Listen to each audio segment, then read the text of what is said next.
Una sa lahat, gusto kong magpasalamat sa lahat ng inyong itinuro, mga aral na kabalot sa hirap, upang kami ay handa sa bagsik na hinaharap. Nagamit ang aming mga paay makalakad sa bagyong daladala ng realidad na kahit ano ang bumungad.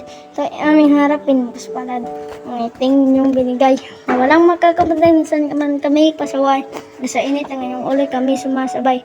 Madalas man kayo ay aming mapahirapan, na kahit ang dala namin minsan lungkot. Hirap problema sa aming tahanan, kami ay hindi niwan. Mga taong di kami sinbukan sukoon. Mga taong kahit kailan di mo pwedeng sumatan na sila ay bayaran. Bukat walang sino man ang matutumbasan ng hirap na inagdaraanan. Mahirap maging ina, mahirap maging ama. O mahirap kay tatakon sa isipan mo. Paano lang kung lampas 40 ang iyong inaaruga, kaya mo ba? Garo, katumbas ng superhero. Kasi yung hindi mo pwedeng gawing biro na kahit minsan mo nang subukan sumuko. Siya ang nagpatuloy ng laban mo. Kaya minamahal kong pangalawang magulang habang buhay kitang igagalang. Patawad kung minsan nakakalimutan ka naming respetuhin.